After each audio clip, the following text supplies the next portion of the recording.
72 საათიანი, ანუ სრული 3 დღის შიმშილი ადამიანის იმუნური სისტემის სრულად აღდგენას უწყობს ხელს. ხანდაზმულებშიც კი წარმოუდგენლად ჟღერს, მაგრამ მეცნიერები ამას ადასტურებენ.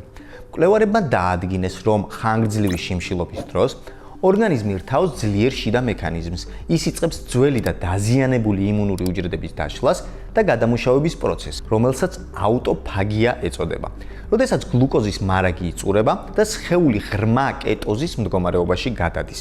ანუ როცა ორგანიზმი ენერგიის ძირითად წყაროდ აღარ იყენებს გლუკოზას, არამედ იწყებს ცხიმების წვას. ღეროვანი უჯრედები აქტიურდება და იწყებენ სრულიად ახალი თეთრი უჯრედების იმუნური სისტემის წინა ხაზის დამცველების წარმოებას. ძველი და სუსტი იმუნური უჯრედები გამოიდევნებიან, მათ ადგილს კი ახალი, ძლიერი და ეფექტური უჯრედები იკავებენ. ასეთი იმუნური გადატვირთვა განსაკუთრებით პერსპექტიულად ითვლება იმ ადამიანებისთვის, ვისაც იმუნიტეტი დაქვეითებული აქვს. მაგალითად, ქიმიოთერაპიის კურსის დროს მყოფი პაციენტებისთვის ან აუტოიმუნური დაავადებების მქონე პირებისთვის. ასევე შეიძლება დაეხმაროს ქრონიკული ანთების შემცირებაში, ნაწლავის ჯანმრთელობის გაუმჯობესებაში და ორგანიზმის ინფექციებთან ბრძოლის უნარის გაძლიერებაში. რაც ყველაზე კარგია, ეს სრულიად ბუნებრივი პროცესია. არანაირი აბები, ოპერაციები ან დანამატები, მხოლოდ წყალი და დასვენება. მაგრამ ხანგრძლივი შიმშილობა ყველასთვის შესაფერისი არ არის. ის უნდა ჩატარდეს ფრთხილად, აუცილებლად დაკვირვებით და სპეციალისტის მეთვალყურეობის ქვეშ. განსაკუთრებით იმ ადამიანებში, ვისაც უკვე აქვს ჯანმრთელობის პრობლემები. ეს კვლევა სოჩოუს უნივერსიტეტის შედეგია, თუმცა მსგავს შედეგს არაერთი სამეცნიერო გუნდი აქვეყნებს. კვლევები ადასტურებს, უძველესი ტრადიციები და თანამედროვე ბიოჰაკერები დიდი ხანია ვარაუდობდნენ. ზოგჯერ სხეულის განკურნების საუკეთესო გზა არის ცოტა ხნით შეწყვიტო მისი კვება. გამარჯობა, მე გუგა ვარ და ეს პაციენტის მე-18 ვიზიტია. იცით თუ არა, რომ ტკივილი წარმოადგენს მედიცინის ცალკე აღებულ დარგს? დიახ, ეს ასეა. ისინი შეისწავლიან ტკივილს, აკვირდებიან მას და იკვლევენ. მას თურმე ცალკე დიაგნოსტირება და სპეციალური მკურნალობაც ესაჭიროება. ის ყველამ კარგად იცით, რომ ტკივილი ძალიან მრავალნაირი არსებობს. არის მწვავე, ქრონიკული, სომატური, თურმე ყოფილა კიდე ვიცერალური, ნეიროპათული, რეფერირებული, ფსიქოგენური და ასე შემდეგ. მოკლედ, ამ საკითხს იმიტომ მივადექით, რომ ძალიან დიდი იღბალი გვეწვია. დღეს ჩვენთან სტუმრად არის ადამიანი, რომელიც სულ მცირე დრო ჩარს ჩამოსული საქართველოში და საპატივი და ჩვენთან მოვიდა. მედიცინის დოქტორი, ტკივილის მედიცინის განყოფილების ხელმძღვანელი კაიზერ პერმანენტეს სან-ფრანცისკოს სამედიცინო ცენტრში, ამერიკის ფიზიკური მედიცინის და რეაბილიტაციის აკადემიის ნამდვილი წევრი, გიორგი მიქელაძე. კიდევ ერთხელ დიდი მადლობა ბატონ გიორგი. დიდი მადლობა მოსვლა. ჩვენთვის დიდი პატივი არის თქვენი ყოლა და თქვენი დარგი ძალიან, ესე ვთქვათ, საინტერესო არის, იმიტომ რომ საქართველოში მით უმეტეს და მსოფლიოშიც ჯერ ისეთი პოპულარული მაინც არ არის და ორიო სიტყვით რომ ჯერ ზოგადად განგვიმარტოთ, რა შეისწავლით, რა საკეთებთ, იმიტომ რომ ტკივილი რამდენად ჩვენ ვიცით განყოფილი ნაწილია მედიცინის. თვითონ ტკივილი ყველაფერი დაიწყო ქრონიკული ტკივილიდან და ეს დაიწყო სადღაც 60-იან 70-იან წლებში, როდესაც მიხვდნენ, რომ ავადმყოფებს, რომლებსაც ქრონიკული ტკივილი აქვთ რაღაც 3 თვე, 6 თვე, ამის შემდეგ ძალიან ბევრი მსგავსება არსებობს ამ ავადმყოფებს შორის, მიუხედავად იმისა, რითი არის განპირობებული მათი ტკივილი. შეიძლება იყოს წელის ტკივილი, შეიძლება იყოს თავის ტკივილი, მაგრამ რაც მიხვდნენ, რომ ამ ავადმყოფებს აერთიანებდა საერთო ბევრი თვისებები და ნელ-ნელა შეიქმნა ეს დარგი ტკივილის მედიცინა, რომელსაც ადრე ეწოდებოდა ტკივილის მართვა, საბოლოო ჯამში დღესდღეობით ტკივილის მედიცინა აქვს სახელი და ცალკე დარგად გამოიყო სადღაც 90-იან წლებში, 80-ის დასაწყისში, 90-იან წლების დასაწყისში. ესე იგი, ამ სპეციალობით ექიმები, რომლებიც ამ სპეციალობით მუშაობენ და სერტიფიცირებულები არიან ამაში, აუცილებლად უნდა გაიარონ რეზიდენტურა, რომ რამდენიმე დარგი არის, ეს არის ნევროპათოლოგია, ფიზიკური მედიცინა და რეაბილიტაცია, ფსიქიატრია და ამის შემდეგ მათ შეუძლიათ უკვე გაიარონ fellowship-ი, ანუ უფრო ვიწრო სპეციალიზაცია ტკივილის მედიცინაში და ამის შემდეგ უკვე შეუძლიათ მუშაობა ამ დარგით. ეხლა რაში მდგომარეობს თვითონ ეს რა არის საინტერესო. აღმოჩნდა, რომ ეს ცვლილებები რაც ხდება ტვინში და ჩვენ ნერვულ სისტემაში დროთა განმავლობაში ამ ტკივილის შემდეგ ძალიან მსგავსი არის როგორც თავიდან აღნიშნე სხვადასხვა დაავადებების დროს და მათი მკურნალობა შესაბამისად შეიძლება წარმართოთ მსგავსი მეთოდებით. ესე იგი, ადამიანს რომელსაც აწუხებს წელი და აწუხებს თავის ტკივილი, ძალიან საინტერესოა, მაგრამ შეიძლება ერთნაირი მკურნალობა დასჭირდეთ რამდენიმე წლის შემდეგ. და აი ზუსტად ამითი ვარ ჩვენ დაკავებული, ჩვენი ჩემ განყოფილებაში დღესდღეობით არის 6 ექიმი და ჩვენ ვაკეთებთ არა მარტო მკურნალობას წამლებით, არამედ ასევე ინექციებს სხვადასხვა სახის, მცირე ოპერაციები კეთდება, ეს იმპლანტაცია ხდება სპეციალური ესეთი სამედიცინო მოწყობილობების, რომლებიც შველით მათ და ასევე ყავს ჩვენ ასე 7 თუ 8 ფსიქოლოგი მუშაობს ჩვენთან, რომლებიც მუშაობენ ამ ავადმყოფებთან და ჩემის აზრით აი ეს ნაწილი ჩვენი მუშაობის უფრო მნიშვნელოვანია ვიდრე სამედიცინო მხარე, იმიტომ რომ ისინი ეხმარებიან ავადმყოფებს, რომ უფრო კარგად იცხოვრონ, უფრო ნორმალური ცხოვრება ჰქონდეთ და ეს ყველაფერი იქითკენ არის მიმართული, რომ ავადმყოფი, რომელიც ჩვენთან ხდება, ყველაფერი მოვლილი აქვს უკვე. ეს არ არის, რომ ქუჩიდან მოვიდა ავადმყოფი და წელი დგება. ყველაფერი უკვე გაკეთებული აქვს და სამწუხაროდ ვერ მიაღწიეს შედეგს და ამის შემდეგ ამიტომ თქვიოდა ადრე ტკივილის მართვა, რომ მორჩენა კი არ იყო, მართვა იყო. ესე იგი, ადამიანს უნდა შეძლებოდა აი იგივე მდგომარეობით, რაც მას დღეს აქვს, რომ მაქსიმალურად ნაყოფიერი და ნორმალური ცხოვრება ქონოდა. ძალიან საინტერესო არის. მე შესავალში ვახსენე, რომ ტკივილს უამრავი ფორმა აქვს. თქვენ ახლა ხაზი გაუსვით, რომ ქრონიკული ტკივილი აი აღმავალი წერტილი იყო, ასე ვთქვათ, ამ დარგის განვითარების და თქვენი პირადი დაკვირვებით, ქრონიკული ტკივილის გარდა აი რა არის ყველაზე ხშირად რას ხვდებით ხოლმე, მწვავე ტკივილი, რომ წავედკივილი მაინც სხვა მომენტი არის, წავედკივილი, იცით, ეს არის ტრავმა ან რაღაც მოხდა დღეს და ის სხვა მკურნალობა არის, სადაც მართლა ტკივილ გამაყუჩებლებით ან დავუშვათ თუ ფეხი აქვს მოტეხილი ადამიანს სულ სწორი იმობილიზაციით და რაღაც იქ თავდება სულ ყველაფერი, იცით, და მკურნალობის შემთხვევაში, მაგრამ ტკივილი, რომელიც ადრე იყო 6 თვე, შემდეგ გახდა 3 თვე, უკვე ავადმყოფები მოდიან ჩვენთან, რომელსაც ეს პირველადი მკურნალობებით ვერაფერი ვერ უშველეს. ძალიან საინტერესოა, რომ ძალიან ბევრ ავადმყოფებს აქვს კიდე სხვა დიაგნოზები, ფსიქიატრიული დიაგნოზებიც აქვს ძალიან ხშირი, ფსიქიატრიული მე არ მოგობ, სხვა ჩვეულებრივი ისეთ დეპრესია, შფოთვა და ესეთი დაავადებები აქვს და ეს ბევრად უფრო აფუჭებს პროგნოზს, საერთოდ გამოსავალს ამ ქრონიკული ტკივილის.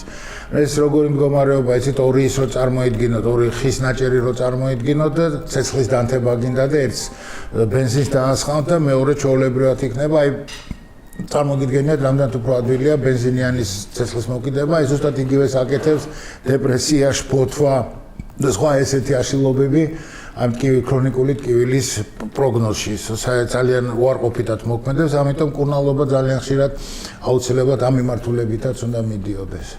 თქვენ აღნიშნეთ, რომ ამ დარგის, ესე ვთქვათ, შესწავლას ბევრი დრო ჭირდება და მართლაც ალბათ ტკივილი ზოგადად იმდან მრავალფეროვანია, რომ ყველა ორგანოს მოიცავს და თქვენი დარგიც, ესე ვთქვათ, ყველა ორგანოს მოიცავს. მაგრამ როგორ ხდება უშუალოდ სიმპტომატიკა, დიაგნოსტირება?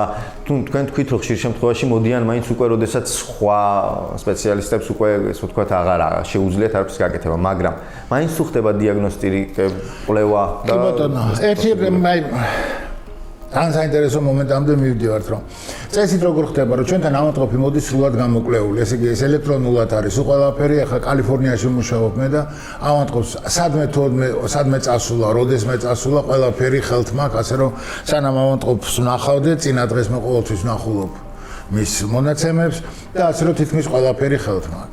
მაგრამ ძალიან ხშირად ხდება ის, რომ რაღაცები ეპარებათ, იცით, ეს არასოდეს არ უნდა დაუშვა აბსოლუტურად, რომ სულ ყველაფერი გამოკლეული არის და ამაში ყველაზე უფრო მნიშვნელოვანი არის პირადი ურთიერთობა ავადმყოფთან და ავადმყოფის გასინჯვა, პირველი ურთიერთობა. მე რამდენჯერმე აქ რო ჩამოვედი, ლექციები წავიკითხე სამედიცინო ინსტიტუტში და ერთ-ერთი ლექცია იყო ავადმყოფთან ურთიერთობაზე. რაც მე მგონი ძალიან მოიკოწლებს არა მარტო საქართველოში, არამედ სოფლიოშიც ძალიან ხშირად ეს არც თუ ისე მაღალ დონეზე დგას. და რა არის ერთ-ერთი მომენტი, რომ 90% შემთხვევაში 90% ინფორმაცია საერთოდ მიიღებ ავადმყოფთან ურთიერთობის შედეგად.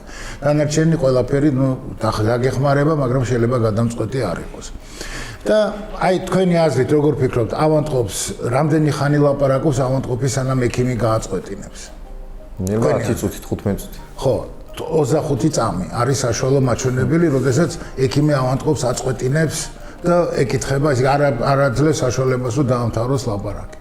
მეორე მხრივ სტატისტიკურად ადგენილია, რომ მაქსიმალური დრო, რამდენსაც ავანტყოფი ილაპარაკებს, არის 3-4 წუთი. მეც არასოდეს არ ლაპარაკობენ განუწყვეტლი. მაგრამ თუ თქვენ ავანტყოფს ამის საშუალებას მისცემთ, რომ ილაპარაკოს და ყველაფერი მაგან, მისი ნდობის ხარისხი თქვენს მიმართ გაიზრდება 1-10 ჯერ. უბრალოდ ეს სტატისტიკისთვის. ძალიან ხშირად ეს ავანტყოფები ჩვენთან რომ მოდიან, აი ეხლა თბილისში შევატყვე, ეს რომ ძალიან ხშირად MRT-ს ან რენტგენის იმას უყურებენ, მაგრამ ავანტყოფს ხელს არ კიდებენ. და ავანტყოფი რომელიც მოდის ტკივილით სადღაც წელის მიდამოში ან ბერბარსაყის სახის მიდამოში, როდესაც უყურებენ სურათებს და ნახულობენ, რომ დაუშვათ წელში აქვს ცვლილებები, არავინ არ შეიწუხებს თავს, რომ შეამოწმონ მისი ბერბარსაყის სახსარი და ამ დროს პრობლემა იქ არის და არა წელში, იმიტომ რომ წელის გადაღებების დროს მაგალითად 40 წელს გადასულ ადამიანებში თითქმის ყველას აქვს ცვლილებები, რომლებიც არ ნიშნავს, რომ ის სამკურნალო არის ან რამე გასაკეთებელი არის. ამიტომ აი ამ მომენტს ძალიან დიდი მნიშვნელობა აქვს აი ქრონიკულ კიბილში, რომ ავანტყოფთან ეს ურთიერთობის დამყარება. შემდეგ, ამის გამო თუ რაღაცა არის დარჩენილი გამოსაკლები, შეიძლება გამოვიკლებ, მაგრამ როგორც წესი, ისე გეუბნებით უმეტესობა, რაც შესაძლებელია გამოკვლევების ავანტყოფებს ჩატარებული აქვს, სპეციალისტები ნანახი ყავთ, თუ თავის ტკივილია ეს შაკიკები, დაუშვათ ეს ნეიროპათოლოგი, თუ წელის ტკივილია ეს არის წელის სპეციალისტები, ორთოპედები, ტრავმატოლოგები და ასე შემდეგ. მაგრამ და აი მე უკვე ხდება მათი მკურნალობა, იმიტომ რომ გააჩნია ისეთ სულ სხვა მოთხოვნა შეიძლება ქონდეს 30 წლის ადამიანს და სულ სხვა მოთხოვნა შეიძლება ქონდეს ფუნქციონირების მიმართ დაუშვათ 90 წლის ქალს. ის განსხვავებული არის, იცით, ამის გამო უნდა შეხედოთ რა გჭირდება, რა არის შენი საბოლოო გეგმა და ეს ყველაფერი უნდა დამუშავდეს თავიდან. ჩვენთან ავანტყოფი რომ მოდის პირველ დღეს, პირველად რომ მოდის, 3 ადამიანი ნახულობს, იქ 3 საათიანი შეხვედრა არის, 1 საათი არის დაუშვათ ჩემთან ან ჩემ რომელიმე კოლეგასთან, ექიმთან, მეორე არის ფიზიკურ თერაპევტთან, რომელიც მას გასინჯავს ამ კუთხით და მესამე არის ფსიქოლოგთან. და ფსიქოლოგთან ურთიერთობის შემდეგ ჩვენ სამივენი ერთად ვიკრიფებით, ვსჯელობთ ამ ავანტყოფს და შემდეგ ხვდებით ავანტყოფს, სამივე ერთად ხვდებით ავანტყოფს და ვეუბნებით რა გეგმა არის ჩვენი მკურნალობის, რა უნდა გავაკეთოთ და ასე შემდეგ. და ფსიქოლოგთან ურთიერთობის ისეთ რაღაცებს იგებ ადამიანზე, რომელსაც ჩვენთან ის არასოდეს არ იტყოდა, არ ელაპარაკებდა ამაზე, მაგრამ ძალიან მნიშვნელოვანი არის მათ მკურნალობაში და მათ შემდგომ ადამიანი არ შეიძლება იცით ესე შევხედო დამოუკიდებლად, რომ აი რაღაც წელი არის, რაღაცა გაწყდა იქ ან რაღაცა გაფუჭდა და მარტო ამ რაღაცას უმკურნალებ და ამით გათავდება ყველაფერი. ეს ერთიანი ორგანიზმია, სადაც ყველაფერზე მოსავს. ერთ-ერთი დაავადება, რომელიც არ არის ჩვენთან ესე კარგად მეგონი დიაგნოსტირებული და ესე ყურადღებით არის ფიბრომიალგია, არ ვიცი გაგვიგონია თუ არა. ეს არის დაავადება, ძირითადად ქალებში არის, 96% ქალებია და 4-5% კაცები, როდესაც ტკივათ ყველაფერი. აი მთელი სხეულის ტკივილია, დაწყებული ფეხებიდან დამთავრებული თავამდე ყველაფერი ტკივათ. და თვითონ სახელი ფიბრომიალგია, როდესაც დაარქვეს, ეგონათ, რომ ეს იყო დაავადება კუნთების და სახსრების და ასე შემდეგ. ესე იგი მიალგიიდან, ესე იგი მიალგია კუნთოვების და ფიბრო კიდე ფიბროზული ქსოვილი არის ესეთი. მაგრამ ძალიან დიდ დროს, დიდხანს ამ ავანტყოფებს სერიოზულად არავინ არ ღებულობდა, ფიქრობდნენ, რომ ეს არის მოგონებული, რაღაც არც თუ ისე სერიოზული და ძალიან ისე უყურებდნენ ზედაპირულად.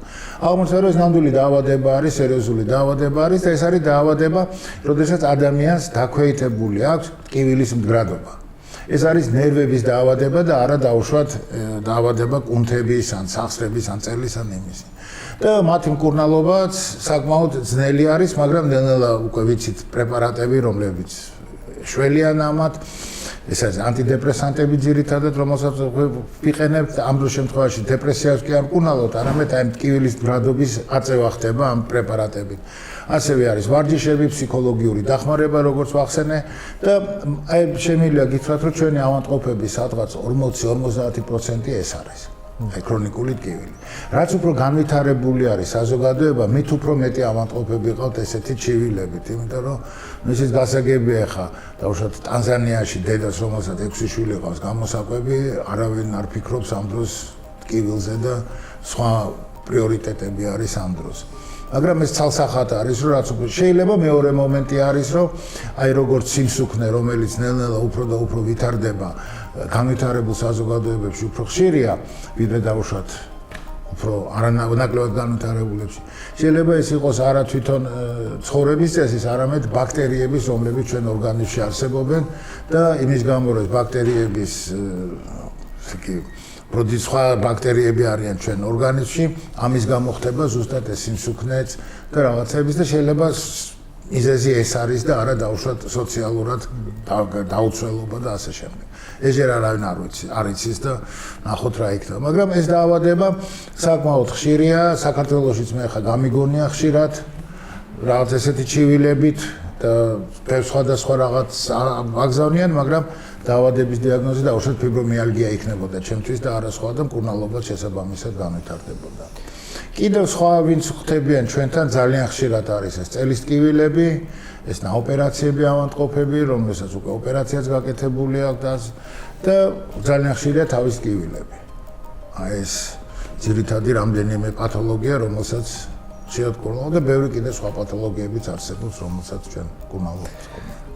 თქვენ ახსენეთ ერთ კონკრეტულ დაავადების აქვს ძალიან კაფიოდ, ესე ვთქვათ, განსაზღვრული სქესობრივი ნაწილი, ანუ ქალბატონებს უფრო ხშირად ემართებათ. სხვა შემთხვევაში როგორ არის თქვენი დაკვირვებით? არის, იცით, აი ხო წელის ტკივილებზე თითქმის თანაბრად არის. თავის ტკივილების ქალებში უფრო ხშირია, რამდენადაც მახსოვს. და სხვაგან ისეთი დიდი განსხვავება სქესობრივი იმითი არ არის ახლა. არის კიდე დაავადებები, თავის ტკივილის ზოგიერთი დაავადებები არსებობს, რომელშიც მკვეთრად განსაზღვრული არის კაცებში უფრო ხშირია ქალებში, მაგრამ აი ესე რო გითხრათ, რომ აი ესეთი ხშირი დაავადებებიდან მაინც დიდი განსხვავება არ არის. და ასაკზეც რო აღნიშნოთ. ასაკიც იცით როგორ არის, ყველაზე აი ფიბრომიალგიაზე რო ვახსენე, ყველაზე ხშირად ფიბრომიალგია არის აი 30-დან 60 წლამდე ასაკის ქალებში არის ხოლმე და ესეთი განვითარებული მკვეთრად იცით რომ ძალიან ახალგაზრდებში, მაგრამ არიან ისე გეოვნებით, მე მყავს ავადმყოფები, რომელსაც ფიბრომიალგია დაუდგინდა 18-19 წლის ასაკში და მყავს ავადმყოფები, რომელსაც დაუდგინდა 80 წლის ასაკში. არიან ესეთებიც. მაგრამ ძირითადად აი 30-დან 60 წლის ასაკში არის ხოლმე ეს დაავადებები. თქვენ როგორც აღნიშნეთ, თვითონ დიაგნოსტიკა იმდენად მასშტაბური, შეიძლება ითქვას, რომ დეტექტიური სამუშაოსავით არის, როგორც ხვდები ახლა თქვენი საქმიანობა, იმიტომ რომ ტკივილი შეიძლება იმდენი მრავალფეროვანი იყოს და გამომწვევი მიზეზი იმდენად ბევრი შეიძლება იყოს, რომ თქვენ ესე ვთქვათ, ეძიებით ამ მიზეზს პაციენტთან ერთად. მაგრამ მკურნალობაც როგორც ხვდები, ალბათ იქნება მრავალფეროვანი, იმიტომ რომ შეიძლება ტკივილი მრავალნაირი იყოს. იცით როგორ არის, აი თვითონ აი ხა ამას ვიმეორებ, რამდენჯერმე გამონდის და პირველად მე ლექციები წავიკითხე თბილისში 2003 წელს და მაშინ მომამზადე მოხსენება, 3 დღიანი ის იყო, ციკლი იყო ექიმებისთვის, ტკივილის მედიცინაზე და შემდეგ დიდხანს არ გამიკეთებია ეს არ ჩამოსვარ, მე ვთხოვეს კიდევ ერთხელ რომ ჩამოვედი ლექციები გავაკეთე მედინსტიტუტში და რომ შევადარე ის ვიხმარე ძველი ჩემი ჩანაწერები და უცებ აი ცახტა წარმოედგინე რომ არაფერი არ შეცვლილა, იცით, წამლების ხრივ აბსოლუტურად არაფერი არ შეცვლილა 2003 წლის შემდეგ. აი მთელი ამ ხნის განმავლობაში, აი რაც მე ამ დარგში მუშაობ უკვე 2000 წლიდან 25 წელია, ხო? ერთი ახალი პრეპარატი შემოვიდა და ისიც იყო, ეხლა შარშანით შემოვიდა ეს ახალი პრეპარატი, რომელიც არის არა ოპიოიდი, ტკივილისთვის ოპერაციის მერე და არც თუ ისე მნიშვნელოვანი, რომელსაც ახლა ჩვეულებრივ ქრონიკულ ტკივილში არაინ არ გამოიყენებს, იმიტომ რომ ძვირიც არის და ეფექტურიც არ არის. და წამლების ძალიან შეზღუდული ვართ ამ წამლებში, ეს არის ან წამლები, რომლებსაც ჩვენ ვიყენებთ დეპრესიის სამკურნალოდ, ეს არის წამლები, რომლებსაც ვიყენებთ seizures, როგორ არის დამავიწყდა? შეტევები. გულყრების, გულყრის საწინააღმდეგო პრეპარატები და ოპიოიდები. მეტი და ესეთი აი ვოლტაიმის, იბუპროფენის და ესეთი ანთების საწინააღმდეგო პრეპარატები. მეტი არაფერი ესეთი რეალური არ გვაქვს. ეხლა რა ხდება? ოპიოიდები არც თუ ისე კარგი წამლები არის, იმიტომ რომ მიჩვევა იცის, დამოკიდებულება ვითარდება და ასე შემდეგ, მაგრამ ხშირ შემთხვევაში ძალიან ეფექტური არის ეს წამლები. ანტიდეპრესანტებიც რაღაც დონეზე ყველა ანტიდეპრესანტი არ მუშაობს, ორი ტიპის ანტიდეპრესანტები გვაქვს ძირითადად, რომლებიც მუშაობენ სეროტონინზე. ერთი ეს არის პროზაკი და მაგმაგვარი პრეპარატები და მეორე არის რომლებიც მუშაობენ სეროტონინზე და ნორეპინეფრინზე ერთდროულად. აი ეს წამლები გამოიყენება ტკივილისთვის. თბილისში არის სიმბალტა, დულოქსეტინი ქვია სხვანაირად. ეს პრეპარატი, რომელიც აი ქრონიკული ტკივილისთვის ძალიან ეფექტური არის და შემდეგ არის აი კუმჭხების საწინააღმდეგო პრეპარატები, გაბაპენტინი, ტოპამაქსი და ასე შემდეგ, ლირიკა და ესეთი პრეპარატები. აი ეს არის წამლები, რომლებსაც ჩვენ ვიყენებთ ძირითადად და ნუ მანდ ისეთი არის, ესეთი კომბინაცია უნდა ინახოს, რომ დოზების დაზუსტებით, ამიტომ ამას რაღაც გარკვეული დრო ჭირდება, სანამ მიაღწევ კარგ ესეთ დოზას, შეიძლება 3-4 წამალი გამოიყენო და ამ დროს ვცდილობ, რომ ესე იგი დოზები იმას აქნა შეიმუშავა, რომელიც ესეთ სახით, რომელიც ავანტყოფს ჭირდება. ამის გარდა, როგორც ვახსენე, არის სხვადასხვა ტიპის პროცედურები, ეს არის ინიექციები, ეს არის როგორც წესი ზურგში, ან სხვადასხვა ნერვული წნულების სისარეში ხდება ეს ინიექციები და ნუ ხან შველით ეს ავანტყოფებს და ხან არა, მაგრამ აბსოლუტურად ესეთი ის არ არის. როგორც წესი ოპერაციებზე ჩვენ ძალიან იშვიათად ვაგზავნით ავანტყოფებს, იმიტომ რომ ჩვენთან უკვე ნაოპერაციები ავანტყოფები მოდიან და მეორეთაც რო გითხრათ რომ ემათად კიდევ უნდათ ოპერაციის გაკეთება, სიმართლესთან არ იქნება ახლოს ეს და შემდეგ ისე გეუბნებით, მე გვაქვს ჩვენ სპეციალური ჯგუფები, სადაც ავანტყოფები ჩვენთან მოდიან კვირაში 3-ჯერ, ერთი თვის განმავლობაში 3-4 საათი არის ეს მუშაობა, 1 საათი არიან ფიზიკურ თერაპევტებთან, რომლებიც ასწავლიან მათ მოძრაობას, როგორი მოძრაონ ისე კარგად, ეკონომიურად რომ არ დაიზიანონ არაფერი და შემდეგ 3 საათი მუშაობენ ფსიქოლოგთან და ეს ერთ-ერთი ყველაზე უფრო მნიშვნელოვანი ისე ვიმეორებ ნაწილი არის და ერთ-ერთი ყველაზე ეფექტური არის, იმიტომ რომ ავანტყოფები მე სულ სხვანაირად უყურებენ თავის მდგომარეობასაც, თავის როლს თავის ოჯახში. ძალიან ხშირად არიან ადამიანები, აი მაგალითს მოგიყვანთ ქალები, რომლებიც ყველაფერს აკეთებენ ოჯახისთვის, ყოველთვის და თავის თავს უკანასკნელ ადგილზე აყენებენ, რომ ყველაფერი სხვებისთვის და მხოლოდ მარტო ჩემთვის.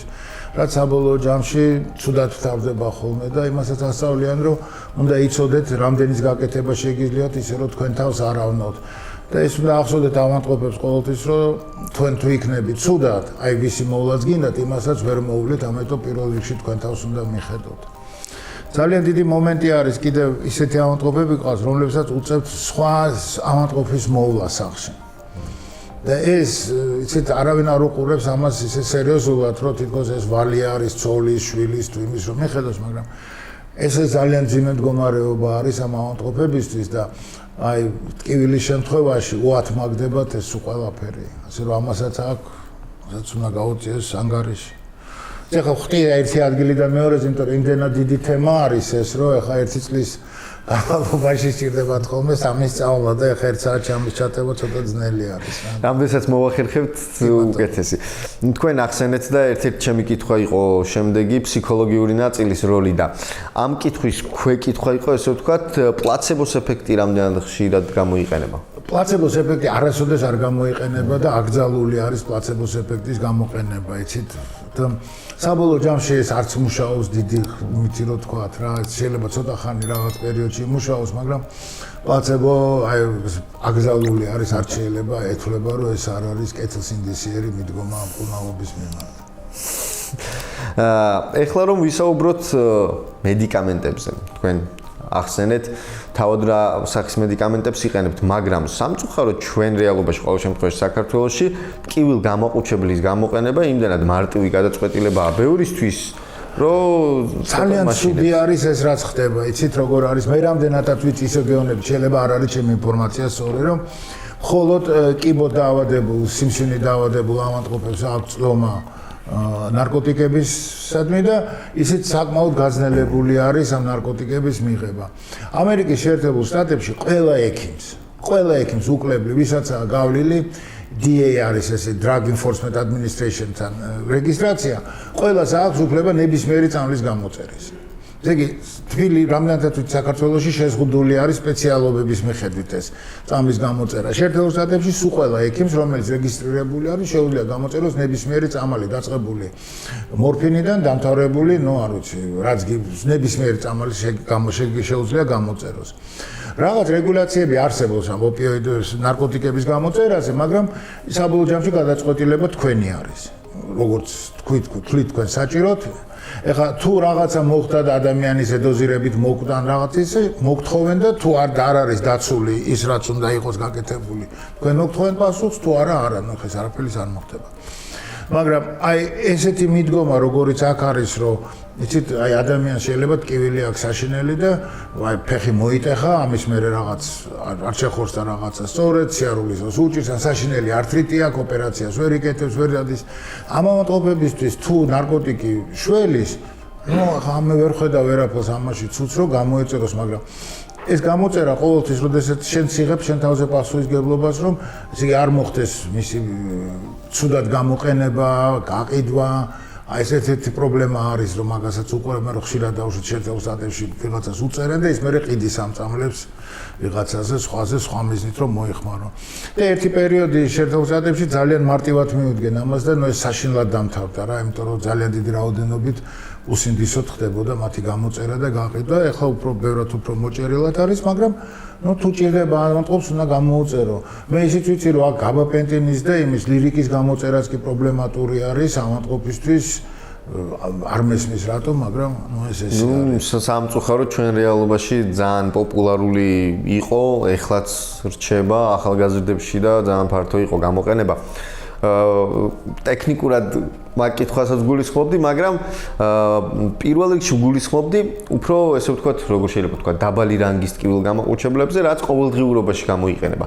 მაგასაც უპრობლემოდ ვიყენებთ. კბილი ამტკივი და დალიე რაღაცა გაწუხებს, დალიე ნებისმიერი. რამდენი უნდა დავაკვირდეთ თვითონ ეს უბრალოდ ტკივილგამაყუჩებელი რა ბაზაზე არის, რა შემცველობა აქვს, ხდება. თქვენ ლაპარაკობთ ანთების საწინააღმდეგო პრეპარატი. ეს არის იბუპროფენი, ნაპროქსენი და ასე შემდეგ, მელოქსიკამი და ასე შემდეგ.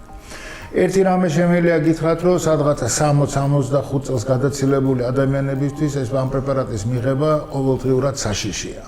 იმიტომ რომ შეიძლება გამოიწვიოს სისხლის დენა მუცელში და თირკმელები შეიძლება დააზიანოს. სამწუხაროდ აი ეს მომენტი წამწამალში რითიც ეფექტური არის და ბლოკირებას აკეთებს ანთების გამომწვევ ნივთიერებებისა იმავე ეტაპზე ბლოკირებას აკეთებს კუჭის და თირკმელის შიგთავსის დაცვის უჯრედები წარმოიქმნება და იმით ბლოკირებაც ხდება და ამის გამო არის ცუდი ეს ყოველდღიურად მიღება მაგრამ ისე გეონებით იცით არის რაღაც გარკვეული დოზები მაგალითად აი იბუპროფენზე 2400 მგ-ია დღეში მაქსიმალური დოზა ეს არის 1200 მგ-იანი ტაბლეტი რომელზეც ზევით არ უნდა დალიოს შიგადაში თუ დალევს ეგ არ არის დიდი პრობლემა არასოდეს ცოტა თავი მეტკინა ცოტა ის მაგრამ თუ დაიეს ხდება ეს ყოველდღიურად აი მე უკვე საშიში არის მუდმივად როსამ აი მაგალითად თავის ტკივილის დროს ამ წამალმა შეიძლება გამოიწვიოს თვითონ თავის ტკივილი ამას ქვია შებრუნებითი თავის ტკივილები ქვია ზუსტად როდესაც აი დავუშვათ გქონდა ტკივილი დალიეთ წამალი მოგეხსნათ 5-6 საათის მერე კიდე გავტკივილი, კიდე დალიეთ, კიდე და ესე გავაგზავნეთ რამდენიმე დღე. აი ამის შემდეგ ერთადერთი თქვენი მკურნალობა იქნება საერთოდ ამ წამლის თავის განებება. 1-3-4 დღე რო გაანებო თავი, ეს თავის ტკივილი საერთოდ გაგივლით. ამას თქვენ შეbrunებით. ესე რომ ყველა შემთხვევაში აი ესე წამლების მიმართ ცოტა ფრთხილად უნდა იყოს და მაინც ჯობია რომ ექიმს კითხოთ ხოლმე ხანდახან, მაგრამ ახალგაზრდისთვის რომ 3-4 დღე რო დალიოს თვითონ ეს პრეპარატი არაფერი საშიში მაგაში არ არის. აქვე ესეთი უცნაური კითხვა მაქვს. სულ მაინტერესებდა ფანტომური ტკივილის ფენომენი. ეს ხშირ შემთხვევაში, ფილმებში უფრო მინახავს წვავე შემთხვევები, რეალობაში მინახავს ადამიანები, რომლებიც ხშირად იტკიებენ რაღაცებს. ეგ იგივე ფანტომური ტკივილია თუ ეს ფსიქოლოგიური ნაწილი? ფანტომური ტკივილი არის, განსაზღვრა არის, რომ შესაძაც მოგაშორეს რაღაც ნაწილი ორგანიზმის, ფეხი, ხელი მეტი სხვა არ არის ესეთ რომ მოგაშორონ, თავი რომ მოგაშორონ, ახლა მაგით გათავდება ყველაფერი, მაგრამ ძირითადად კიდურებზე არის ეს ამპუტაციის შემდეგ ის გზნობენ ფანტომური ტკივილი არის ტკივილი იმ ორგანოში, რომელიც თქვენ აღარ აგაქვთ. აი ეს არის განსაზღვრება. და ეს საკმაოდ ნორმალური არის, რაღაც პერიოდის ნელ-ნელა ქრება, ნელ-ნელა ავაგება ხდება. აი როგორ იწყება, იცით, დავუშვათ მუხლის ზევით თუ არის ფეხი მოკვეთილი, ხო? გრძნობენ თელ ფეხს და ტერფს. მერე ნელა ტერფი ქრება, მერე ნელა წვივი ქრება და მერე ნორმალურად უმეტესობა ადამიანებში ეს ყველაფერი ნორმას უბრუნდება, აღარ აქვს ფეხი არა. ვიღაცეებში რჩება და მერე მას კურნალობა ჭირდება და ერთ-ერთი მკურნალობა იყო და საკმაოდ ეფექტური მკურნალობა არის ეს სარკის მექანიზმი არის. როდესაც რა შვებიან, იცით, რომ სარკეში განახებენ თქვენ მარჯვენა ფეხს, მაგრამ სარკეში როგორც მარცხენას ისახედავთ. და აი ფსიქოლოგი რამდენიმე სეანსის მერე ნელა ხდება ხოლმე ხეს დეტალებში ვერ წავალ ძალიან დიდი სალაპარაკო არის, მაგრამ ძალიან ეფექტური გამოდგა ეს კურნალობა მაგისთვის, რომ ტვინი წყულდებოდა ცოტათი და გეგონა რომ ის ფეხი ისე ვიყო და მე ნელა ეს ყველაფერი გადიოდა. და თუ რჩებათ, მაგრამ აი ფანტომური შეგრძნება და ტკივილი ორი სხვადასხვა რამეა, იცი და ფანტომური შეგრძნება როდესაც უგავგზნო და ფანტომური ტკივილი არის ტკივილი იმ ნაწილში, რომელიც აღარ აქვს, რომელიც გაწუხებდა დაუშვათ შეიძლება აი ფეხი ტკიოდა ძალიან დიდხანს ტერფი დაუშვათ დიაბეტის მერე, განგრენა იყო მერე მოჭრეს ამის გამო, მაგრამ მაინც ტკივათ. იქ კურნალობა კურნალობ ზუსტად ისევე, როგორც კურნალობდი ჩვეულებრივ დაუშვათ ტკივილს, ნევროპათიულ ტკივილს, როგორც კურნალობდი ან როგორი ტკივილიც ქონდა ადრე. არსებობს თუ არა ისეთი სახის ტკივილი, რომლის განცდის შემთხვევაში პირდაპირ თქვენთან უნდა მოვიდეს პაციენტი? არა, სოდეს არ არის ესეთი, იმიტომ რომ ეს პირველადი ტკივილი, რომელიც ხდება, ეს ყოველთვის უნდა მივიდნენ საუბრად. ის დაიწყება ეს უბნის ექიმი ალბათ, შემდეგ უბნის ექიმი გადააგზავნის ნევროპათოლოგთან, ან წელისწვრის სპეციალისტთან, ან ასე შემდეგ გააჩნია, მაგრამ ჩვენთან ავადმყოფი შეიძლება მოხდეს მხოლოდ ექიმის გადმომისამართებით. მარტო, სხვანაირად ჩვენთან თავისით კუჩიდან ვერასოდეს ვერ მოვა.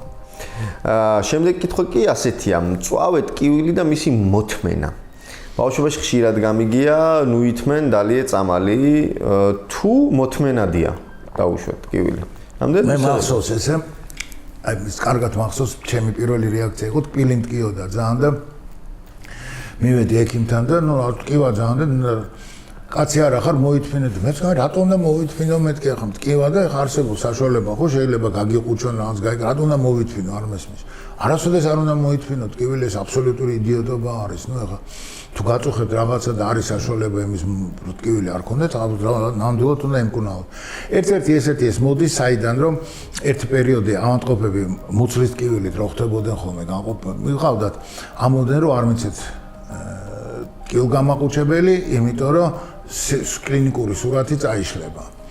აც საბოლოო ჯამში აღმოჩნდა რომ სიმართლესთან ახლოს არ იყო, იმიტომ რომ ის თუ მართლა რაღაც სერიოზული მიდის, ვერანაირი კილგამაყუჩებელი იმ სურათს ვერ წაშლის. ასე რომ ჩემი რჩევა არის რომ თუ რაღაცა გაწუხებთ, არ მოითმინოთ და თუ არის საშუალება იმის ტკივილის განყუჩების, გაიყუჩეთ ნამდვილად. და ტკივილის აღქმის, ანუ ესე ვთქვათ, სენსორები განსხვავებული გვაქვს ადამიანის ყველას. აბსოლუტურად, კი. აი ის კი არა, ესეთ რა არის ძალიან ხშირად ჩატარებული არის, აი რასობრივათაც კი არის განსხვავებები დაუშვათ, იცით, თეთრკანიანებში როგორი არის, შავკანიანებში როგორი არის, დაუშვათ აზიის მოსახლეობაში, ყველგან სხვადასხვანაირი არის ეს და ბუნებრივიც არის, იცით, მარტივად რო შეხედოთ, აი ეს ყველაფერი არის რა, რომ ჩვენ გვაქვს რაღაც ნერვული უჯრედი, ამ ნერვულ უჯრედებს აქვს რაღაც ესეთი გამონაზარდები, ეს ნერვის სახით და მათი გაღიზიანება თუ და როდესაც აი რა ხდება, რაღაცა მოხდა ხო, ტკივილისნაირი რაღაც ნერვი არის ტკივილის რომელიც ტკივილს ატარებს, ეს წამოვიდა, ეს ტკივილი წამოვიდა ნელა, მოვიდა ზურგის ტვინთან. ზურგის ტვინთან რომ მოვიდა, იქ არის რაღაცა ესეთი კარიბჭესავით არის. ეს ყველაფერი თეორიულ დონეზე ვიცით. კარიბჭე არის და ამ კარიბჭეში აკაკუნებს თქვენ რომ აი მე მოვედი და ჩემი ძალა აი ამ გაღიზიანების არის დაუშვათ 5 ვოლტი. სიტყვაზე რიცხვებს ისე. და დავაკაკუნე. იქიდან მეუბნები რომ 5 ვოლტი არ არის საკმარისი. სანამ 7 ვოლტი არ იქნება, მე თქვენ ვერ შემოგიშვებთ. ეხლა ეს რატო მოხდა ბუნებაში, ეს რატო გააკეთა? ტკივილი საერთოდ შეიქმნა როგორც აი აღვიძე ესეთი აი განგაშის სპეციალური მოწყობილობა, რომ თუ რაღაცა ცუდად არის, მას ორგანიზმმა უნდა მიხედოს თვითონ, ხო? არიან ადამიანები, რომელსაც ტკივილის შეგრძნება საერთოდ არ აქვთ. აი საერთოდ არ აქვს ტკივილის შეგრძნება. ესეთი ავადმყოფები კვდებიან სადღაც 20-25 წლის ასაკში, იმიტომ რომ ვერაფერს ფეხი რომ მოიტეხოს, ვერ ვიხდება რომ ფეხი მოტეხილი აქვს. ვერ მიხვდება რომ დაუშვათ რაღაცა მუცელში რაღაცა მიდის და ამის გამო კვდებიან ხოლმე. და არიან ადამიანები, რომლებსაც საწინააღმდეგო ძალიან დაბალი ზღვარი აქვს ამ ტკივილის. აი ზუსტად კარიბჭესთან რომ მიხვედით 5 ვოლტი კი არა 2 ვოლტია საკმარისი იმისთვის რომ შეხვიდეთ. ხა ბუნებამ რა გააკეთა რომ თუ ყველა გაღიზიანება, რაც კი ამ ნერვზე წამოვიდა, მოხდა ზურგის ტვინში და მე მოვიდა ტვინში, გაგიჟდება ორგანიზმი, იმიტომ რომ არ იცის სად რა გააკეთოს, ხო? ამიტომ ეს რაღაც ზღვარი დაწესებული არის. ამ ზღვარის ქვემოთ არ შემოვა არაფერი, ამ ზღვარის ზევით შემოვა. აი ეს არის ზუსტად განსხვავება ადამიანებში. აი ეს ზღვარი ესეთა ზოგ ადამიანებში მაღალია, ზოგ ადამიანებში დაბალია. რაც უფრო გონება შეზღუდული არის, ესე ცუდად ვთქვათ, ადამიანი და ნაკლებად ისეთ აქმის უნარი არ აქვს, მით უფრო მაღალია მისი ტკივილის შეგრძნება. და ადამიანი, რომელიც არის დავუშვათ ძალიან გზნობები აქვს, აყოლილია, დავუშვათ პოეტები, მხატვრები, ადამიანები, რომლებიც ბევრს ფიქრობენ, იმათი ტკივილის გზნობელობა ძალიან დაბალი არის. ეს მართლა ესე არის რა და აი ესე მოხდა შესაბამისად ეს არის განსხვავება არის და ზუსტად ამიტომ არის რომ ზოგიერთი ადამიანი ამ ტკივილს ადვილად იტანს და ზოგიერთი ადამიანი ისა. ესეც ხო ცნობილი არის რომ ხთალ ადამიანებს გაცილებით უფრო კარგი ისა აქვთ უნარი წარმოსახვის. ვიდრე ძალიან ვაჟკაც ადამიანებს. ესეც ესე არის რა და ასე რომ იმდენი კითხვა გამიჩნდა თავში რომ აღარც ვიცი ვიკარგები კიდევაც ჩემ თავში ცოტა ძალიან საინტერესო არის მართლაც. რაც მინდოდა კიდე მეკითხა ტკივილთან ადაპტაცია არის კიდე ესეთი რამ რომ გამოიმუშაო ეს ვოლტაჟი როგორც თქვენ აწიო დაუშვათ ესეც შესაძლებელი. ვოლტაჟიც არა, იცით რა არის მან აი ზუსტად ეს ფსიქოლოგები ამას ასწავლიან რომ საბოლოო ჯამში ეს ტკივილი არაფერი არ არის გარდა შეგრძნებისა. ეს არის შეგრძნება, არ არის რაღაც ფიზიკური რაღაცა, რომ აუშვათ აი იმიტომ კი ვერ დადიხარ რომ მუხლი სახს არის სუნთიანად რაღაც მოშლილი არის და ვარდება და ვერ ეყნობა. არა, ეს არის გზნობა. და აი ამ გზნობაზე ადამიანებს ასწავლიან როგორ უნდა იცხოვრო ამ გზნობასთან და ამ გზნობამ არ გააკეთოს შენი ცხოვრების მართვა არ მოახდინოს. და აი ზუსტად ეს არის ადაპტაცია, რაც თქვენ ბრძანეთ, რომ აი ამ ტკივილთან ერთად ისწავლო როგორ იცხოვრო ამ ტკივილთან და ისე გენერალურად ამაში ფსიქოლოგები არიან წამყვანი ფიგურები სპეციალურად, ისე გადიან ხოლმე ისინი ამ წვრთნას, აი ზუსტად ამ ტკივილის მედიცინაში და მე სწავლობენ ამ ავადმყოფებთან მუშაობას და ძალიან მნიშვნელოვანი არის ფაქტორი არის ეს. როგორ არ რეაქცია, როგორ არ მიცენ, როგორ არ გაღიზიანდნენ, როგორ არ იცით აღეზნონ ამ ტკივილის გამო და ეს ყველაფერი ნელა და მე ნახულობენ ხოლმე. შეიძლება ორგანიზმმა მოგვატყუოს, აი მე მსმენია არაერთხელ რომ გულის შეტევის ერთ-ერთი ნიშანი არის კუჭის ტკივილი. ესეთი პრეცედენტები ბევრია. არა, ეხლა ეს არასწორი დასმული კითხვა არის. კუჭის ტკივილი იმიტომ არის რომ რეფერირება ხდება კუჭი და არა იმიტომ რომ გატყუებს თუ რაღაცას ხდება, ეს ნერვების ის არის. თქვენ რასაც გულისხმობთ, ალბათ შეიძლება თუ არა რომ არ კონდეს ადამიანს არანაირი მიზეზი ტკივილის და უცებ ტკივილი გამოიწვიოს. ეგეც ან შეიძლება პრობლემა იყოს დაუშვათ სხვა ორგანოში და მეორე ეს უკვე ეს არ არის მოტყუების ეს არის უბრალოდ რეფერირება დაუშვათ აი ნერვების განლაგება არის სხვადასხვა ადამიანებს ცოტა განსხვავებული ანატომია შეიძლება ქონდეთ და ის რომ დაუშვათ კლასიკური გულის შეტევა რომ მარცხენა ხელში მაშ მიდიოდეს იქ არა მოდიოდეს დაუშვათ ცოტათი აქეთ მოდიოდეს ეს ტკივილი. მეორე ლაპარაკი არის ფსიქოგენური ტკივილები არის ხოლმე ესეთი როდესაც არავით არის საფუძველი არ არის ამ ტკივილის და ადამიანს ტკივილი აქვს. მაგრამ ერთი მომენტი დგება. აი თქვენ ძალიან ახალგაზრდა ხართ, არ გახსოვთ ალბათ, კუჭის წყული იყო ესეთი ძალიან სერიოზული დაავადება და კურნალობები იყო მილიონი ამ კუჭის წყულების. და თეორიები იყო, რომ ეს არის ნერვოგენული, ეს არის დაუშვათ გადაძაბვით გამოწვეული, ეს არის ცხარე საჭმელი, მილიონი ისეთი ის იყო და კურნალობა შესაბამისად მიდიოდა კუჭრიდან ის. აღმოჩნდა რომ ბაქტერია იყო დამნაშავე, ეს H. pylori არის ესეთ ბაქტერია და ის. ეხლა ძალიან ხშირად მე ეჭვი მიჩნდება რომ აი ეს ტკივილი რაც ჩვენ ფსიქოგენური გონია, შეიძლება ჩვენ ჯერ კიდევ არ გვაქვს საშუალება ზუსტი დიაგნოსტირება, მოვახდინოთ, რომ იქ მართლა არაფერი კი არ ხდება, არამედ რაღაცა მართლა ხდება და ამიტომაა აქ ტკივილი. ეს არ ვიცი, მაგრამ ჯერჯერობით ჩვენ ვიცით, რომ არის კი ესეთი სომატოგენური, ესე ვეძახით ჩვენ უფრო, ეს ტკივილები, რომლებიც არავითარი საფუძველი არ არის და ნუ ხა ეს გასინჯვითაც შეიძლება მან რაღაცებს მიხვდე რამდენად ამდენად არის მიდის არ მიდის, მაგრამ ესეთი ავადმყოფები არიან და ნუ მათი მკურნალობაც უფრო ფსიქიატრიული და ფსიქოლოგიური გზით ხდება და საკმაოდ კარგად. თქვენი დარგის მიმართ ზოგადად მოთხოვნა რამდენად მომართვიანობა რამდენად მაღალია. დიდი არის. ჩვენთან ახლა მაგალითად ხანდახან ახლა ჩვენ რიგი გვაქვს ახლა ჩაწერაზე, ხანდახან რომ დავაკმაყოფილოთ ეს ავადმყოფების რაოდენობა და ხანდახან ერთი თვე ნახევარი უწევთ მოცდა ხოლმე რომ ვნახოთ და დავიწყოთ კურნალობა. ასე რომ საკმაოდ ისე ხშირად გიწევთ სხვა ექიმებთან თანამშრომლობა. არ ჩვენთან იცი მე სადაც მუშაობ, ცოტა სხვანაირი არის კაიზერის სისტემა, განსხვავებული არის სხვა სისტემებიდან. აი საქართველოშიც მაგალითად დღესდღეობით თქვენ გაქვთ სისტემა, სადაც ავადმყოფი მიდის ექიმთან, ეს ექიმი რაღაცას უკეთებს, მერე დაზღვევას უგზავნიან ანგარიშს და ეს დაზღვევა ფულს უხდის. ესე იგი, მაგას ქვია fee per service, რომ გააკეთებ რაღაცას, გადაგიხდიან. რითი არის ეს სისტემა ძალიან ცუდი, რომ როგორი წესიერი ადამიანიც არ უნდა იყოთ, როგორი პატიოსანიც არ უნდა იყოთ, ავადმყოფი ხართ დავუშვათ გასტროენტეროლოგი, ხო? და თუ თქვენ ავადმყოფის გასინჯვაში გიხდიან 15 ლარს, მაგრამ ბრონხოენდოსკოპიაში გიხდიან 500 ლარს, როგორც წესი უფრო ხშირად გააკეთებთ ბრონხოს ენდოსკოპიას, ვიდრე უბრალოდ გასინჯვას. და თუ თქვენი ხელფასი არ არის დამოკიდებული ამ თქვენ პროცედურებზე აბსოლუტურად, მაშინ გააკეთებს იმას, რაც უფრო საჭირო არის. აი ჩვენ სისტემაში ზუსტად ესე ხდება. ჩვენი ხელფასი არ არის დამოკიდებული პროცედურების რაოდენობაზე, არ არის დამოკიდებული რამდენ ხანს იქნებით ავადმყოფთან, არ ვიქნებით.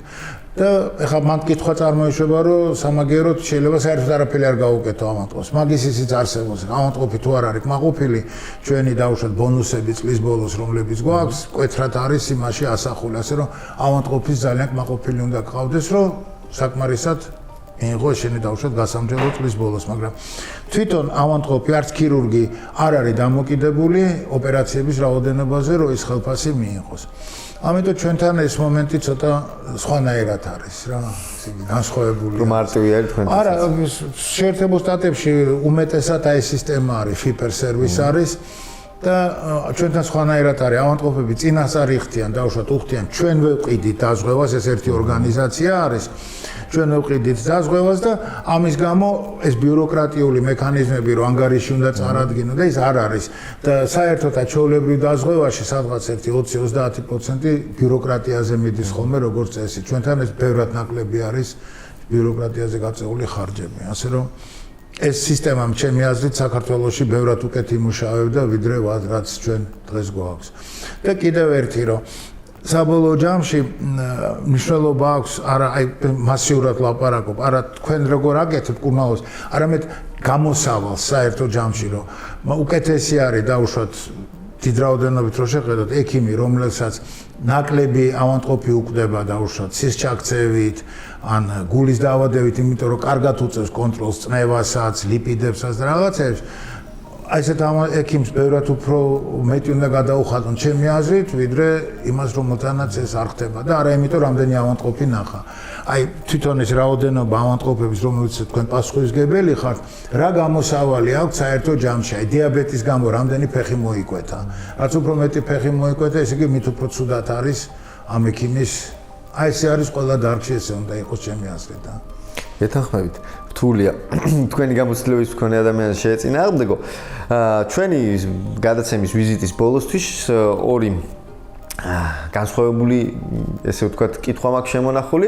პირველი არის ასეთი, რატომ გადაწყვიტეთ ექიმობა?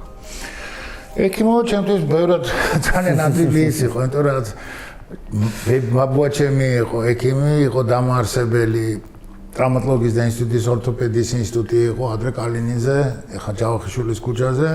დედა ჩემი წინ დარგში წავიდა და ჩემი დაც ექიმი არის და მეც ბავშვობიდან რაღაც მაინტერესებდა და დედა ჩემს ოპერაციებზე დავყავდი ხოლმე სკოლაში რო ვიყავი, გული წამივიდა მახსოვს პირველად რო ვიყავი და ძალიან მეშინოდა მე რომ შევძლებდი თუ არა ექიმობას, იმიტომ რომ მაშინ ძალიან ისეთი განვიცადე ფიასკო და მერე ესე წამოვიდა და სხვათა შორის ძალიან გამიღიმა მე ბედმა, იმიტომ რომ ჩვენთან ახლა თუ რო არასწორად იყო 17-18 წლის ასაკში ძალიან ძნელია გადაწყვეტილების მიღება, რომელიც შენ ცხოვრება უნდა განსაზღვროს. მე გამიმართლა, ძალიან გამიმართლა, რომ ექიმობა ავირჩიე და ახლა ჩემი ბევრი კურსელი მე მგონი 3-4 წლით გვიან რო ქონოდათ ეს გადაწყვეტილება მისაღები, სხვანაირად მოიქცეოდნენ რა. და ბოლო კითხვა არის, როგორი პაციენტი ბრძანდებით?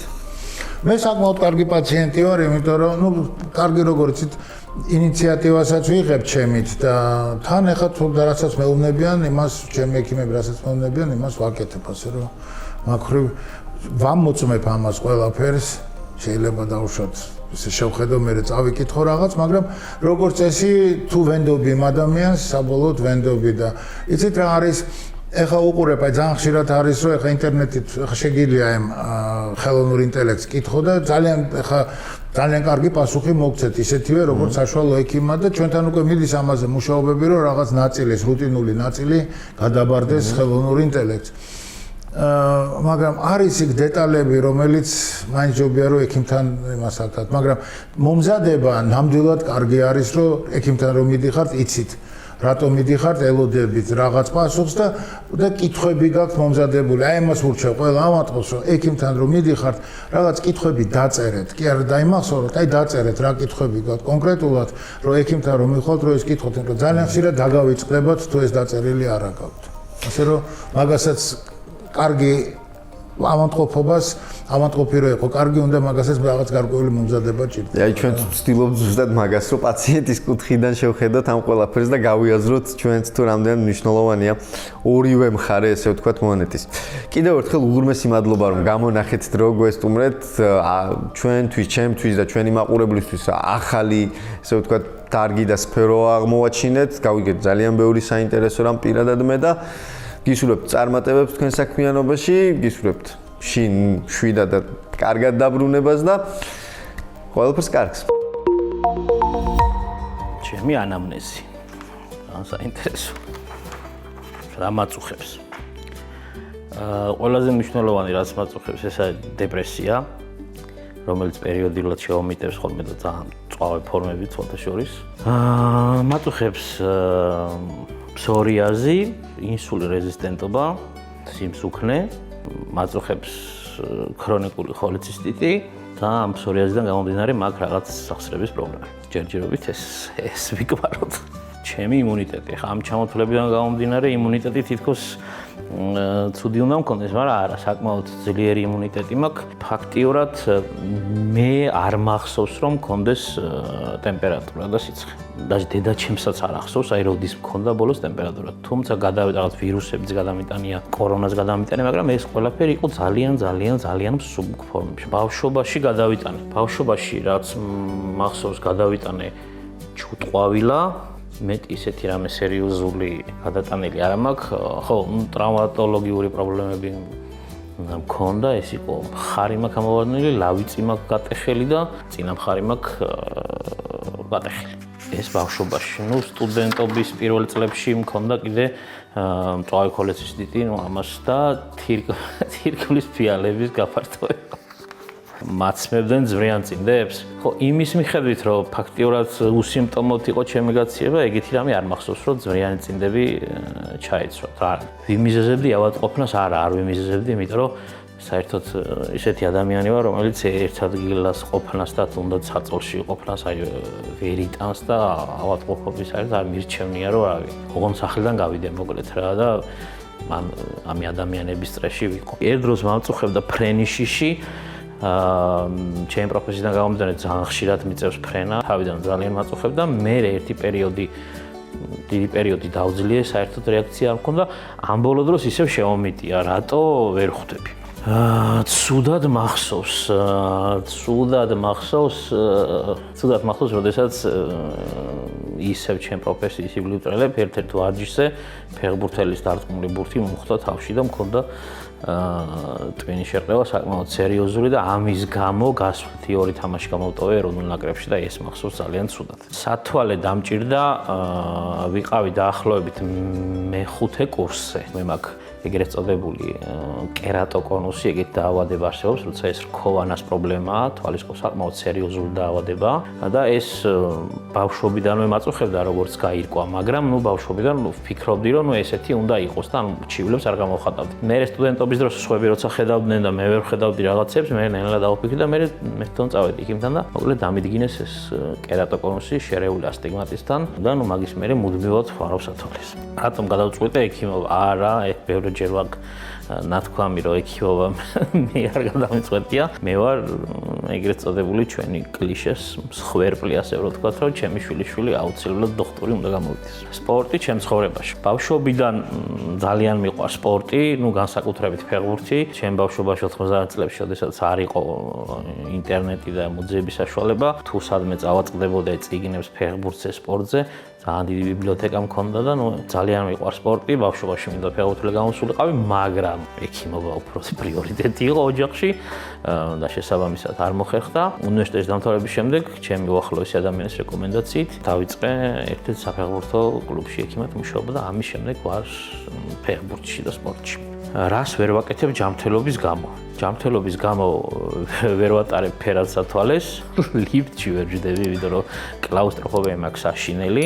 მახსოვს ეპიზოდი, როდესაც უელსში, კარდიფში ქონდა ეროვნულ ნაკრებს გასვლითი თამაშები და 22-ე სართულზე იყო ჩვენი სასტუმროს ოთახები და 22-ე სართულზე ავდიოდი ფეხით დღეში დაახლოებით 3-ჯერ. ეხლა თქვენთანაც რომ მოვდიოდი, მომიწია ლიფტში ჩაჯდომა, მაგრამ შედარებით ივლად გადავიტანე. ლიფტი საშინად არ მიყვარს დახურული სივრცე, არ მიყვარს მეტი. COVID-19 ჩემ ცხოვრებაში. COVID-ი როგორც ყველას ახლა მე შემეხო, რა თქმა უნდა, 2-ჯერ გადავიტანე, ოღონდ გადავიტანე ძალიან მსუბუქად. COVID-თან დაკავშირებული სირთულეები მე უფრო მქონდა იმ მიმართულებით, რომ საფეხბურთო გუნდში იყო ძალიან მკაცრი კონტროლი და თითქმის ყოველ მესამე დღეს მქონდა ეს შემოწმებები და ეს საკმაოდ რთული პერიოდები იყო. იქ განსაკუთრებით ნაკრებში, როდესაც ძალიან ბევრი საბუთის და დოკუმენტაციის შევსება იყო საჭირო COVID-თან დაკავშირებით. ემოციური ვარ, ფეთქდები, არა, ემოციური არა, მაგრამ ფეთქებად საერთოდ არა ვარ. პირიქით ძალიან ძნელია ჩემი მდგომარეობიდან გამოყარა. შეიძლება ითქვას, რომ ყველაზე შვიდობის მტრედი ვარ დედამიწაზე, რაც იყო ძალიან ვერიდები გართულებებს. მიმართავს ფსიქოლოგისთვის კი, ჩემი დეპრესიიდან გამომდინარე, მიმართავს ფსიქოლოგისთვის. უბრალოდ ჩემი რეჟიმიდან გამომდინარე, ვერც ერთი, ასე ვთქვათ, ჭყალებში კურსი რო დავარქვათ, ბოლომდე ვერ მივიყვანე და ასე ეტაპობრივად რაღაც ჩაგდებებით, ასე შემდეგ კი, რა თქმა უნდა, მიმართავს. ხშირად დავდივარ ექიმებთან, არა, ხშირად მიუხედავად ამ ჩემი ამდენი აღღრა ანამნეზისა, ხშირად არ დავდივარ, როგორც ყველა საჭიროების სამეფო დავდივარ და რა თქმა უნდა, ჩემს იგული უამრავი ექიმია, იმიტომ რომ მე თვითონ ექიმი ვარ და მეგობრების წრებში უამრავი ექიმი ვარ. მიწევს რა თქმა უნდა ურთიერთობა, მაგრამ ისე რომ აი კლინიკაში დავდიოდი რამეზე ხშირად არა და ადამიანმა რაღაც ჩეკინი უნდა გაიგეთოს, 6 თვეში ერთხელ მაინც სასურველი. ალერგიული ვარ თუ არა? არა, ალერგიული ზოგადად არა ვარ. ერთადერთხელ იყო შემთხვევა, როდესაც ოღონ ვერაფერს ვერ უკავშირებ. ესეც ერთ-ერთი შეკრების დროს მოხდა ანტალიაში, როდესაც აი ესე არაფრის გამო უცებ მოულოდნელად დამისივდა, ასე ვთქვათ, ზედა ტუჩის ცალი მხარე. ეხლა ამაში გამოცდილი ვარ და პირველი დახმარება საკმაოდ კარგად ვიცი და დავაკვირდი მოვლენებს, მაგრამ მე ნახევარსაათში თვითონვე ჩავსა. ეს ერთადერთი მომენტი იყო რაღაცაზე დანარჩენი ალერგიული არაფერზე ფაქტიურად არა ვარ. მაქვს ფობია. ორი ძირითადი ფობია მაწუხებს, ეს არის კლაუსტროფობია, ორნითოფობია და არ მახსოვს რა ქვია, ფრინველის ბუმბულის აი ვერ ვკიდებ უბრალოდ და სადმე აი ფრინველი ახლოც თუ არის აი შორ რამე რომ მომედოს შეიძლება ძალიან პანიკაში ჩავარდი ასე რომ ბავშვობაში სულ ამის გამო და ეხაც დაცემის ობიექტი ვარ რომ აი ქათამის ეშინია და წიწილის ეშინია და ასე შემდეგ ნუ ესე არა ვქნა მომიტეხია კი ლავიწი მაქვს მოტეხილი ბავშვობაში მაქვს წინამხარი მოტეხილი ხიდან გადმოვარდი ბავშვობაში მოტეხილობა მეტი ისეთი არაფერი ჩანსახი ცხოვრებით ცხოვრობ ცოტა უცნაურია ექიმისგან ამის თქმა, მაგრამ ვერ ვცხოვრობ. სიგარეტსაც ვეწევი, უკაცრავად. კვებიაც არა მაქვს მოწესრიგებული, ამიტომაც მაქვს ეს ინსულინ რეზისტენტობა. უფრო ეს ჩემი რეჟიმიდან და სამუშაო რეჟიმიდან გამომდინარე ეს პრობლემები მაქვს. ძალიან უკვე წონაში როცა ვარ, მე სპორტი დაკავებაც მიჭირს, ასე რომ არ ვცხოვრობ ჩანსახი ცხოვრების წესით, რაც არ უნდა გასაკვირი იყოს. ძინავს, ყველაზე რთული მომენტი არის ეს მაქვს ინსომნიაც 2003 წლიდან ერთი დიდი სტრესის შემდეგ ხა დაუჯერებელი იყოს მაგრამ 2003 წლის შემდეგ მე დღე-ღამეში მძინავს მაქსიმუმ 3-4 საათი ხო ვიკვებები არასწორად პირდაპირ შემიძლია გითხრა, ვერასოდეს ვერ ვასწრებ საუზმობას, დილით ავდგები თუ არა იგრევე სამსახურში მივდივარ. ტრადიციულად როგორც არაჯანსაღი კვებით რომ ვინც არის დაკავებული ასე ვთქვათ, მეც ის აღამოს რომ მევალ უფრო მთელი დღის საკვებს მაშინ ვჭამ. ძალიან მიყვარს ცომი და მაგ ერთი ძალიან ცუდი ჩვევა რომ ვერ ვნაყრდები ასე ვთქვათ ბოსტნეულით, ხილით და სალათებით და ასე შემდეგ. ტკბილი საერთოდ შორის დიდად არ მიყვარს, მაგრამ აი ცომეულზე ვერ ვამბობ უარს განსაკუთრებით აი fast food-ებზე და ხაჭაპურზე. აი რა პროდუქცია ვერ ვამბობ უარს, აი ეს არის ზუსტად ცომის პროდუქტებზე. ალკოჰოლი ჩემ ცხოვრებაში თუ დამიჯერებ, დანათრობი არა ვარ ცხოვრებაში საერთოდ. ღვინო საერთოდ ერთი ჭიქაც არ მიქნება ცხოვრებაში დალეული, არაყი და ასე შემდეგ, მაქსიმუმ 1000-ში ერთხელ ისიც ერთი იქა მეტი არა. ამასაც თავისი მიზეზი აქვს ბავშვობიდან, ბავშვობის ტრავმის. მე შინია დამემართოს ფსიქიური დაავადება. ანუ ყოველთვის მაგის შიში მაქვს, რომ აი ეს ჩემი დეპრესია და აი ეს ჩემი შფოთვები და ეს არ გადაიზარდოს რამე უფრო სერიოზულ ფსიქიურ დაავადებაში. მე ვარ დავით ხარაბაძე და მე ვარ ნამდვილი პაციენტი ვარ. კბილების გახეხვა არადომინანტური ხელით შეიძლება ბანალურად მოგეჩვენოთ, მაგრამ დაკვირვების თანახმად აღმოჩნდა, ის ააქტიურებს ტვინის ძლიერ პროცესებს, რომლებიც აუმჯობესებს კოგნიტურ ჯანმრთელობას. მაგალითად, თუ თქვენ ცაცია ხართ, გირჩევთ მარჯვენა ხელის გამოყენებას ან პირიქით. ეს მარტივი მოქმედება აიძულებს ტვინს ადაპტირებას, აძლიერებს კოორდინაციას ორივე ნახევარსფეროს შორის და ხელს უწყობს ნეიროპლასტიურობას, ახალი ნეირონული კავშირების ჩამოყალიბების უნარს. ასეთი ორმაგი დავალების გამოწვევები აუმჯობესებს ყურადღებას, სამუშაო მეხსიერებას და გონებრივ მოქნილობას. დროთა განმავლობაში ტვინის ეს ვარჯიშები ხელს უწყობს ნაცრისფერი ნივთიერების შენარჩუნებას და ამცირებს კოგნიტური დაქვეითების რისკს. მცირე უცნობი მოძრაობების რეგულარული შესრულებით თქვენ ინარჩუნებთ თქვენს ტვინს აქტიურს, ადაპტირებას და მდგრადს. აი ასეთი მარტივი მეთოდია, რომელიც შეგიძლიათ სცადოთ საკუთარი ტვინის გასაუმჯობესებლად. მე კი ამით დაგემშვიდობებით და გეტყვით, რომ ჩვენთვის ძალიან მნიშვნელოვანია გამოიწეროთ ჩვენი გვერდი, გამოყვეთ და დაგვალაიქოთ YouTube-ზე, TikTok-ზე, Facebook-სა და Instagram-ზე. მომავალ შეხვედრამდე.